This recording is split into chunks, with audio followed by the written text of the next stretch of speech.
Hi, it's Orit Krug, and today I'm going to show you 3 simple steps to control your anger in an argument before shit hits the fan. Now, I just got a spontaneous shout out from someone because I did this on a live a few weeks ago, and she said this has been the most helpful thing to help her deal with overwhelming emotions of anger, frustration, sorrow, sadness, etc. So, this is super valuable stuff and let's get into it.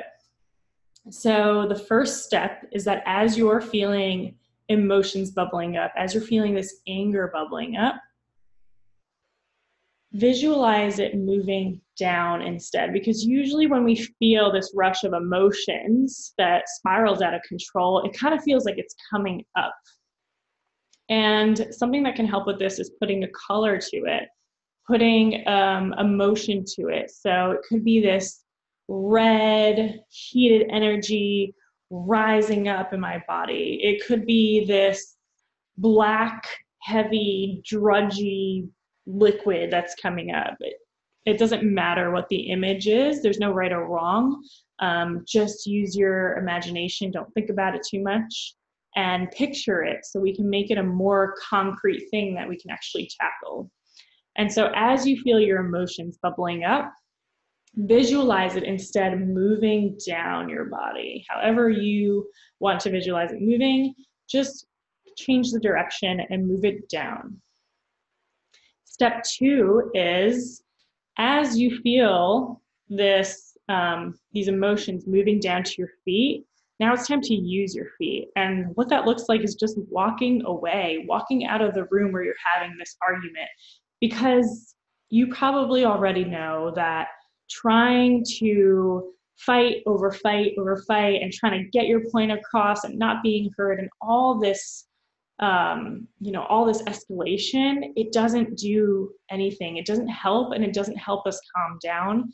It doesn't help us get our point through or the other person to listen, because when you're fighting with your partner, you're both in this stressful place, and you're only going to be responding to each other from a stressful place. And so it's best to walk away. Now, a lot of people will say and challenge me at first and be like, well, I can't just walk away. And I say, well, why not? Why can't you just walk away? Why can't you be in your power and make that choice and step away? Because seriously, it's going to be so much worse and so much more stressful on your emotions and your body if you keep trying to basically yell at a wall. And so using that energy, that angry energy or that heated energy that's coming down to your feet, to then walk out of the room and walk into a space where you feel more safe, where you can feel more calm.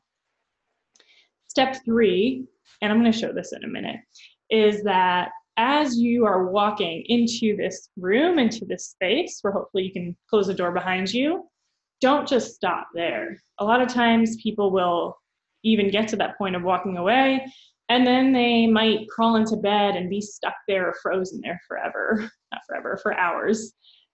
It might feel like forever. And the problem with that is that you're not actually moving through it. You might even be going into a freeze response then, which is even more severe and stressful on your body than the fight response, where we are yelling and cursing and whatever might happen, and when we're reacting impulsively. So as you enter that room, use that same amount of energy that you have to keep walking in the room. And keeping on walking, and then slowly, very slowly, gradually, as if you're driving a car, you take your foot off the brake and you allow this vehicle that you're driving, aka your body, you allow yourself to come to a pause, to 0 miles per hour without ever touching the brakes.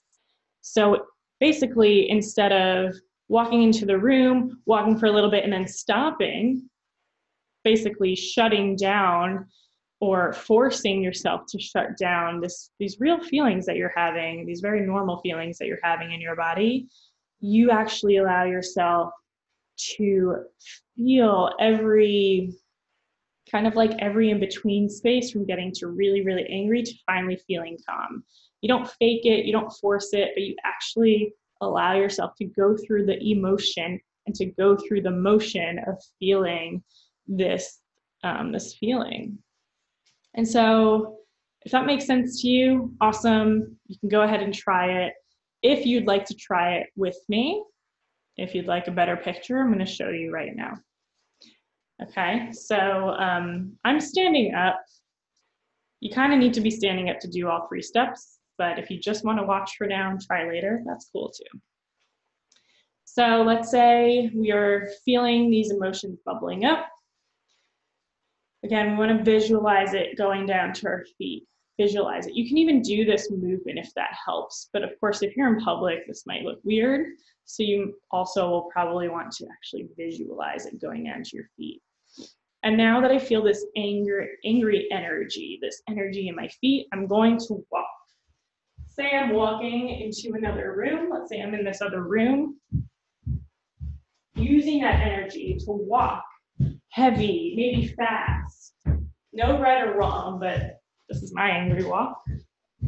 Don't have to be in circles either. Okay, this is step 2. We're in this room. We're really feeling it, acknowledging our feelings. This might even make you angry practicing it if you didn't start angry. It's doing that for me right now.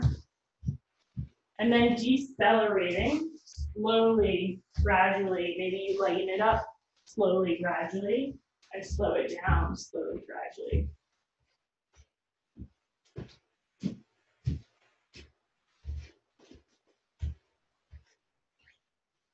Breathing.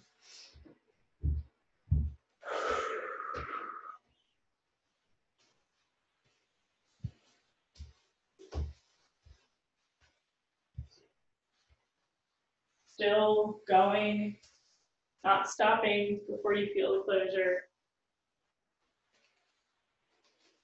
And honestly, if you realize you've gone too fast, like I'm not ready to slow down, go back.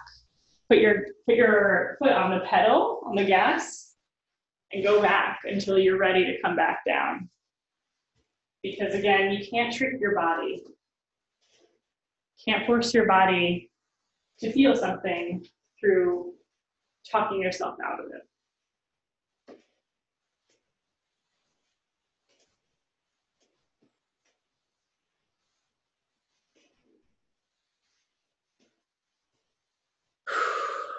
I'm just still moving, even though it's a lot calmer and lighter. Still don't quite feel ready to stop.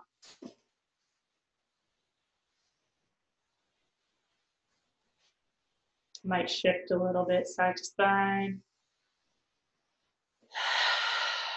Breathing. This is where I would probably go into more movement. That feels a little bit better, but we don't have to go there. If you want, if you're comfortable with that, you totally can.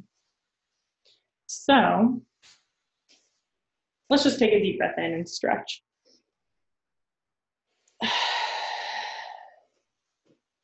Shake it out. So those are the 3 steps. It's pretty intense.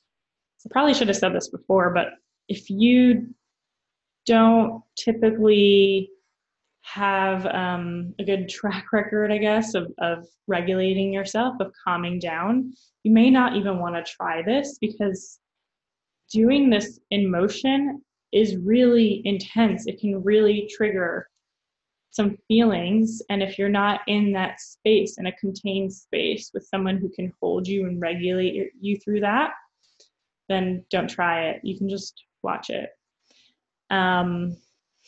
That being said, even watching it sometimes can trigger a response. So if you are not sure on how to do this yourself, or you're a little afraid, or you need some assistance and guidance, then let's just first start with talking about what's going on for you. That is the safest way to begin. How to release trauma from your body so that you can stop reacting in the moment and start responding all while acknowledging that you are a normal human being who has a very normal range of emotions. Anger is totally normal. Frustration is totally normal, except if you are impulsively reacting a lot, you are now going into your fight response, and it actually is a lack of control over the feelings that are bubbling up in your body. And it's usually a sign of unresolved trauma that your nervous system is reacting to in the moment, oversensitive, overreacting, etc. So if you want to just start with talking and figure out exactly what's going on for you in your body, what trauma is being stored in your body, and how you can access it and release it safely, so that doing something like this on a regular basis works for you. It's awesome. It feels safe. You actually don't have to keep doing this all the time, because you actually expand your window of tolerance to the point where things that used to annoy you just don't really bother you anymore. Then let's meet for a free and obligation-free relationship review. I'll help you get clear on the map that you need to take, the steps that you need to take to get from reacting, feeling really, really frustrated and snapping, to being able to handle conflict easily, gracefully, smoothly, not discounting your anger, but actually being assertive and in your power and expressing it that way. So if you're interested in booking that review, click on the link to the side, above or below, and I can't wait to meet with you. Bye.